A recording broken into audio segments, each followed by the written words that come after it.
सुन कालू, विजय इस तरह नहीं सुधरेगा। हमें इसे गांव भर में बदनाम करना होगा।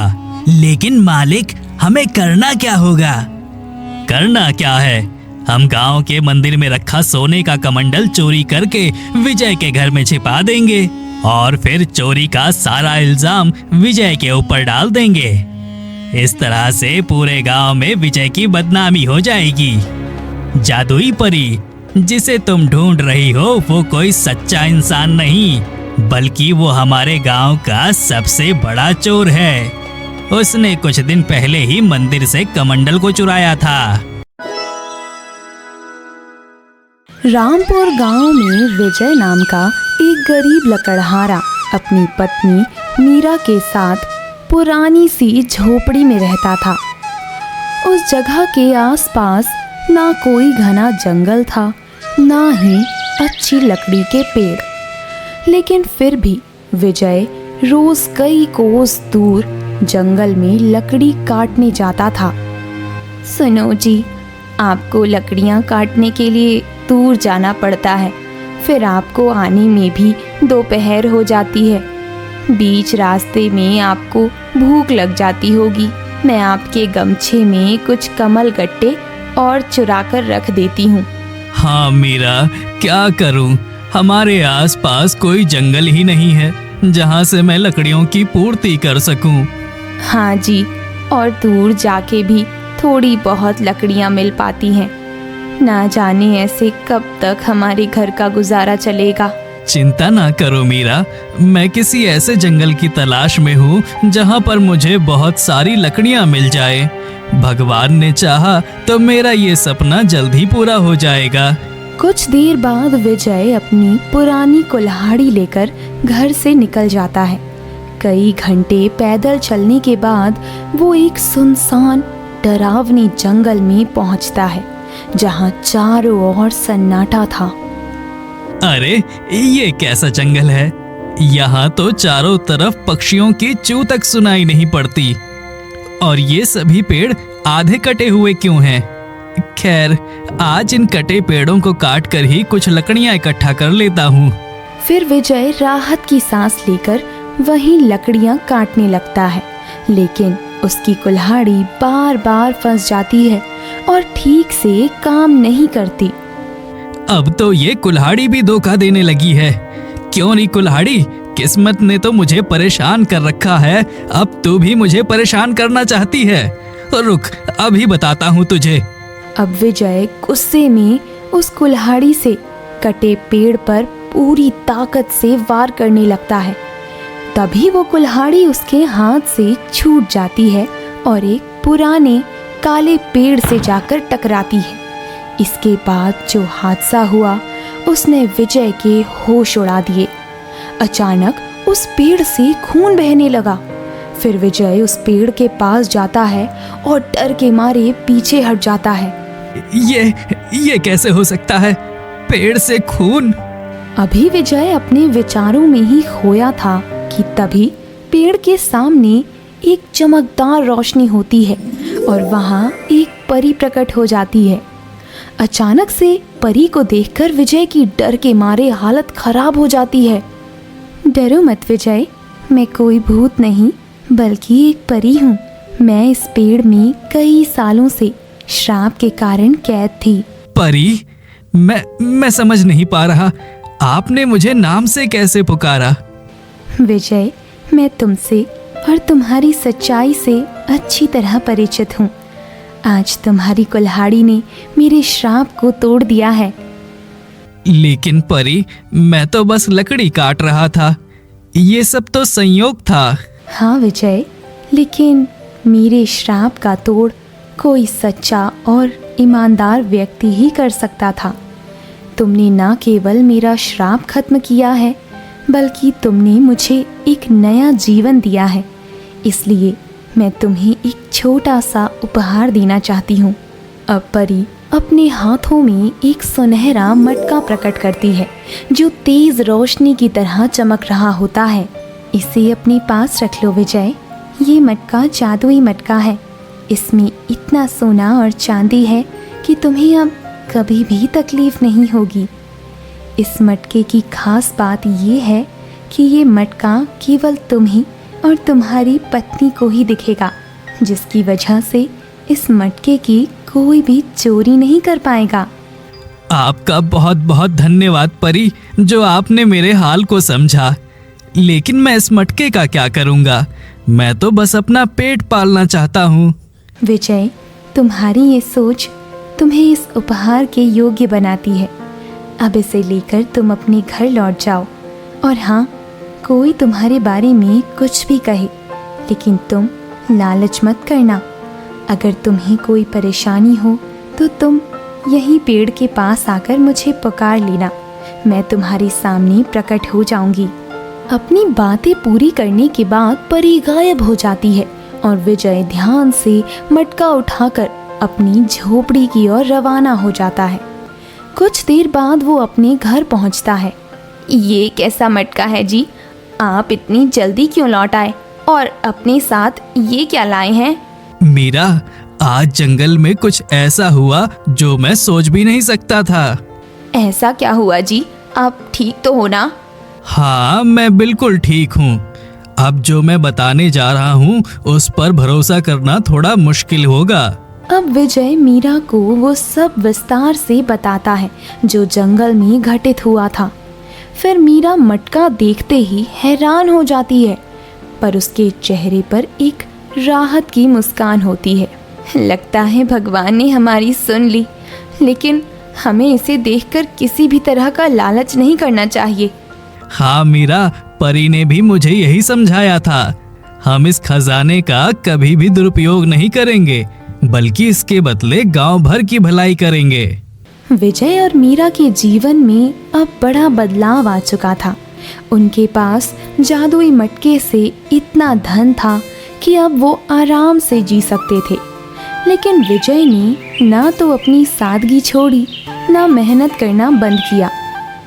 सुनो जी, अब जब भगवान ने हमें सब कुछ दे दिया है तो आप कुछ दिन आराम क्यों नहीं कर लेते? मीरा, जब तक हाथ पैर चल रहे हैं मेहनत करना बंद नहीं करूँगा। दौलत अपनी जगह है, लेकिन मेहनत की रोटी का स्वाद अलग ही होता है। विजय रोज की तरह जंगल जाता, लकड़ी काटता और बाजार में बेच आता। लेकिन अब वो सिर्फ अपने लिए नहीं सोचता था, वो पूरे गांव की भलाई करने लगता है। विजय बेटा, तू भगवान का रूप है। आज तू ना होता तो मेरा गुजारा ना चल पाता। काकी, ये तो आपका आशीर्वाद है। बस भगवान ने मुझे माध्यम बनाया है, करने वाला तो केवल ऊपर वाला ही है।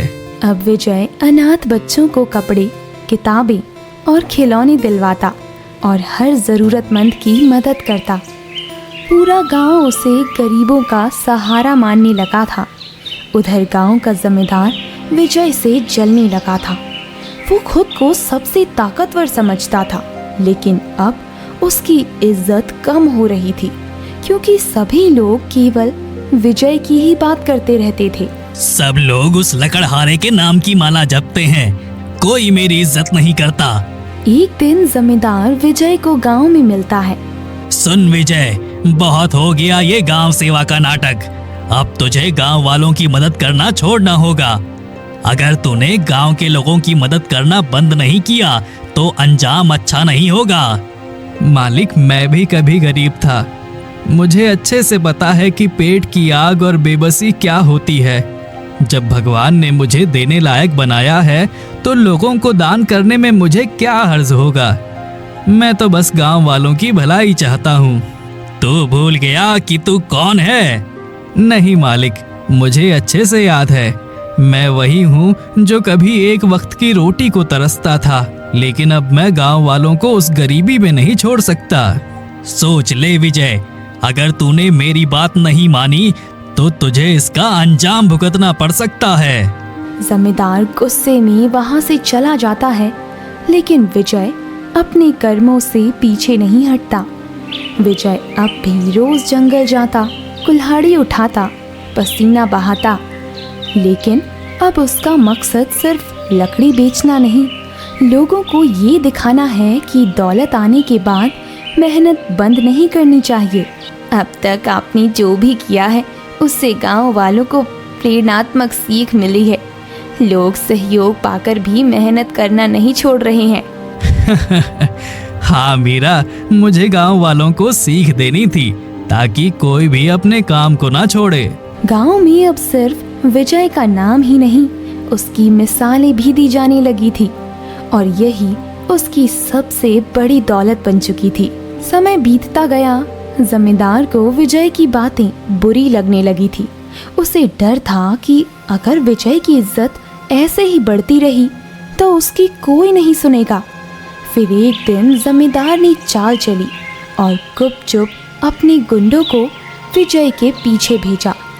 विजय उस दिन भी रोज की तरह जंगल में अकेले लकड़ी काट रहा था। तभी झाड़ियों से 3 गुंडे निकले और उस पर हमला कर दिया। अरे भैया, मैंने क्या बिगाड़ा है तुम्हारा, मुझे जाने दो। क्यों रे, तू गांव वालों का बहुत मसीहा बन रहा है।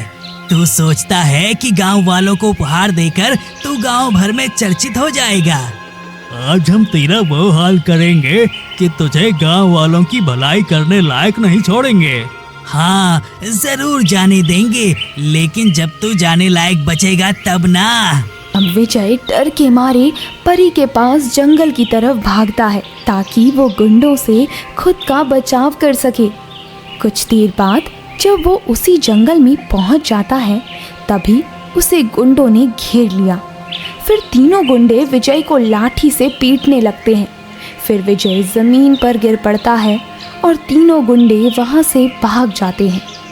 विजय के शरीर से खून बहता है और वो दर्द में कराहने लगता है। हे भगवान, मैंने ऐसा कौन सा पाप कर दिया जो मुझे इस तरह की पीड़ा मिल रही है। मैंने किसी का क्या बिगाड़ा था। मेरी कमर। फिर देखते ही देखते विजय वहीं पर बेहोश हो जाता है। तभी अचानक एक तेज रोशनी चमकने लगती है और वही परी प्रकट होती है। ये तो विजय की आवाज़ है। अगले ही पल वो विजय के पास पहुंच जाती है, फिर अपना हाथ उसके माथे पर रखती है। कुछ ही देर में चमत्कारी रोशनी से विजय की चोटें भरने लगती हैं। धीरे धीरे विजय को होश आता है। आप यहाँ पर कैसे? विजय, मुझे तुम्हारी कराहने की आवाज़ यहाँ पर खींच लाई।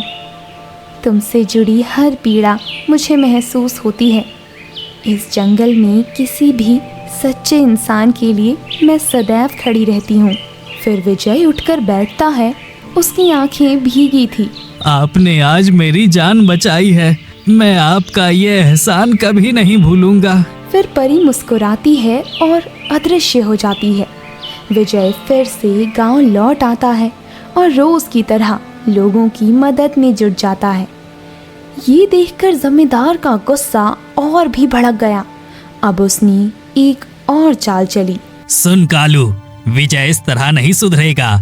हमें इसे गांव भर में बदनाम करना होगा। लेकिन मालिक, हमें करना क्या होगा? करना क्या है? हम गांव के मंदिर में रखा सोने का कमंडल चोरी करके विजय के घर में छिपा देंगे और फिर चोरी का सारा इल्जाम विजय के ऊपर डाल देंगे। इस तरह से पूरे गांव में विजय की बदनामी हो जाएगी। अगले दिन रात के समय कालू और मुन्ना मंदिर से वही कमंडल छुपाकर विजय के घर में रख देते हैं। अगली सुबह फिर पूरे गांव में शोर मच जाता है। सभी लोग मंदिर के कमंडल के चोरी होने पर परेशान और गुस्से में थे। ये तो बहुत गलत हुआ है। मंदिर में चोरी करके किसी ने बहुत बड़ा पाप किया है। गांव के दूसरे लोग भी पूरे गुस्से में थे। तभी जमींदार उनके गुस्से को भड़काने आ जाता है। ये तो बड़े दुख की बात है जो हमारे गांव में चोरी हो गई, लेकिन मुझे पता है कि ये चोरी किसने की है। जमींदार जी, आप हमें उसका नाम बताइए, हम उसे छोड़ेंगे नहीं। देखो गांव वालों, मैं तुम्हें नाम तो बता दूंगा, लेकिन तुम मेरी बात पर यकीन नहीं करोगे, क्योंकि वो इंसान इस पूरे गांव का विश्वास पात्र है। कौन है वो? और कोई नहीं, ये चोर विजय है। उसी को मैंने रात में मंदिर से जाते हुए देखा था। जमींदार जी, ये झूठ है। देखा, मैंने पहले ही कहा था कि तुम लोग मेरी बात पर यकीन नहीं करोगे। अरे जरा सोचो, ये विजय ऐसा कौन सा काम करता है जो पूरे गांव वालों की मदद करने लगा है। लकड़ी बेचने से इतना धन तो कभी भी इकट्ठा नहीं हो सकता। वो जरूर चोरी करके तुम लोगों की जरूरतों की पूर्ति करता है, ताकि पूरे गांव में उसकी चर्चा हो और कोई भी उसे चोर ना समझ सके। अब जमींदार की बात सुनकर पूरा गांव सोच में पड़ जाता है। फिर सभी लोग जमींदार की बात से सहमत हो जाते हैं और विजय के घर जाकर उसके घर की तलाशी लेने लगते हैं। तभी अचानक से वो कमंडल मिल जाता है। क्यों रे विजय, अब तो मंदिर में भी चोरी करने लगा है। नहीं मालिक, मुझे नहीं पता कि ये कमंडल मेरे घर में कैसे आया। अरे जब तुझे नहीं पता तो क्या हमें पता होगा। ये कमंडल तेरे घर में है तो मतलब साफ है कि चोरी तूने ही की है। फिर सभी गांव वाले विजय पर चोरी का लांछन लगाने लगते हैं। अगले दिन विजय दुखी होकर उसी परी के पास जाता है। जादुई परी, तुम कहाँ हो? आज मुझे फिर से तुम्हारी सबसे ज्यादा जरूरत है। विजय जादुई परी को बुलाने की कोशिश करता है। उधर जमींदार के कुछ आदमी उसकी बातें छिपकर सुन रहे होते हैं। लेकिन आश्चर्य की बात तो ये थी कि विजय के काफी देर तक बुलाने के बाद भी परी नहीं आती और फिर विजय उदास होकर वापस घर लौटने लगता है। दूसरी तरफ जमींदार के आदमी परी वाली बातें जमींदार को बता देते हैं। इसका मतलब है कि विजय की अमीरी के पीछे उस परी का हाथ हो सकता है। कोई बात नहीं, हम उस परी के मन में भी विजय के झूठे कुकर्मों का जहर घोल देंगे। कुछ देर बाद जमींदार कुछ गांव वालों के साथ उसी जंगल में जाता है। वो देखता है कि जंगल में एक परी विजय को ढूंढ रही होती है। फिर जमींदार उस परी के पास जाता है। जादुई परी, जिसे तुम ढूंढ रही हो वो कोई सच्चा इंसान नहीं, बल्कि वो हमारे गांव का सबसे बड़ा चोर है। उसने कुछ दिन पहले ही मंदिर से कमंडल को चुराया था। परी ये सुनकर दुखी हो जाती है। उसे विजय पर भरोसा था, लेकिन अब मन में थोड़ी शंका घर करने लगी थी। अगले दिन विजय जंगल आया, तभी परी उसके सामने प्रकट हो गई। विजय, क्या तुमने सच में मंदिर से कमंडल चुराया है? ये क्या कह रही हो जादुई परी? मैं ऐसा सोच भी नहीं सकता। लेकिन जमींदार और गांव वालों ने मुझे बताया कि मंदिर का कमंडल तुम्हारे घर में ही मिला था। जादुई परी, मैं सच बोल रहा हूँ। मैंने चोरी नहीं की है। कोई मुझे जानबूझकर फंसा रहा है। ठीक है, अगर तुमने चोरी नहीं की है तो तुम्हें खुद को साबित करना होगा। तुम्हें 2 दिन तक नील वन में रुककर हर परीक्षा को पार करना होगा। ठीक है, लेकिन मुझे इस परीक्षा में क्या करना होगा? वो सब तुम्हें खुद पता चल जाएगा। फिर विजय सिर झुकाकर हामी भरता है। अब उसे अपने कर्मों से अपना सच साबित करना था। फिर विजय ने परी की परीक्षा स्वीकार की और अगली सुबह ही नील वन में रुक गया। वो एक छांवदार पेड़ के नीचे बैठा था कि अचानक कहीं से बकरी के रोने की आवाज आई।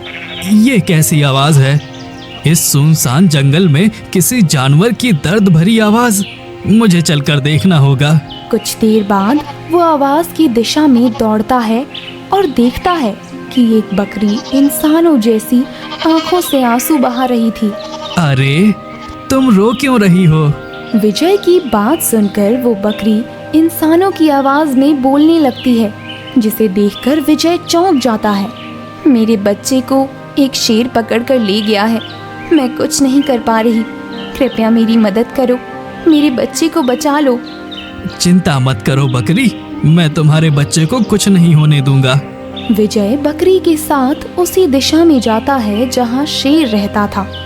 कुछ दूर चलने पर उसे एक गुफा दिखाई देती है।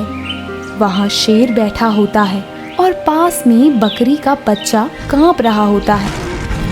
वहीं एक शेर का बच्चा भी बैठा था। कौन हो तुम? और तुम दोनों ने मेरे स्थान पर आने की हिम्मत कैसे की?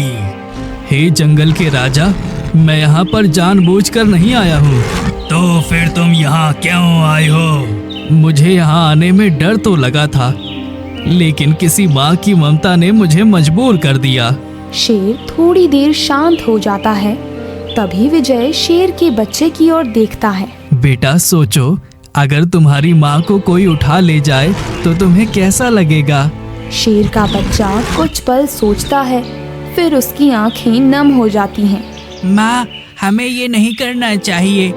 जैसे मुझे अपनी माँ प्यारी है, वैसे ही उस बकरी को भी अपना बच्चा प्यारा है। शेर अपनी संतान की बात सुनकर सोच में पड़ जाता है, फिर गहरी सांस लेकर पीछे हट जाता है। ठीक है, ले जाओ अपना बच्चा। बकरी का बच्चा दौड़कर अपनी माँ के पास आता है।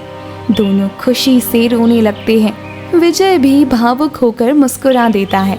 आपने जो किया है वो कोई भी नहीं कर पाता। आपने अपनी जान की परवाह किए बिना मेरे बच्चे को बचाया है। मैंने कुछ नहीं किया प्यारी बकरी, बस वही किया जो सच्ची इंसानियत है। अब बकरी और उसका बच्चा विजय के साथ चल पड़ते हैं। जंगल में हर पेड़, हर पत्ता जैसे उसकी करुणा और बुद्धिमानी की गवाही देने लगते हैं। इस तरह से उसके पहले दिन की परीक्षा खत्म हो चुकी थी। दूसरे दिन विजय जंगल में बकरी और उसके बच्चे के साथ चल रहा था। सूरज की रोशनी पेड़ों के बीच से छनकर जमीन पर पड़ रही थी। तभी थोड़ी दूर पर उन्हें एक बुजुर्ग साधु बाबा दिखे, जो थक कर एक पेड़ के नीचे बैठे थे। पानी, पानी, पानी। बाबा, आप इस जंगल में कैसे? बेटा, मैं एक ब्राह्मण हूँ और मैं इस जंगल के आखिरी छोर पर रहता हूँ। मैं अत्यधिक कमजोर होने के कारण चलने में असमर्थ हूँ। थोड़ा पानी मिल जाता तो आराम मिल जाता। आप फिक्र ना करें बाबा, मैं अभी आपके लिए पानी लाता हूँ। आप यहाँ आराम कीजिए। कुछ देर बाद विजय नदी की ओर बढ़ने लगता है। जैसे ही वो नदी किनारे पहुँचता है, उसे एक बगुला दिखाई देता है, जो अपनी चोंच से एक मछली पर हमला करने वाला था। ए बगुले, दूर हट जा, किसी की जान लेना पाप है। विजय की आवाज सुनकर बगुला क्रोधित हो जाता है और अपनी चोंच से क्रोध भरी आवाज निकालने लगता है। क्राउ, क्राउ, क्राउ, क्राउ, क्राउ, क्राउ। तू चाहे जितना भी गुस्सा कर ले, मैं तुझे इस निर्दोष मछली की जान नहीं लेने दूंगा। कुछ देर बाद बगुले की नजर उसी बकरी और उसके बच्चे पर पड़ती है। उसे देखते ही बगुला एकदम शांत हो जाता है, जैसे उसने कोई ऐसी चीज देख ली हो जो सामान्य इंसान की नजर से परे हो। फिर अचानक से बगुला उड़ जाता है।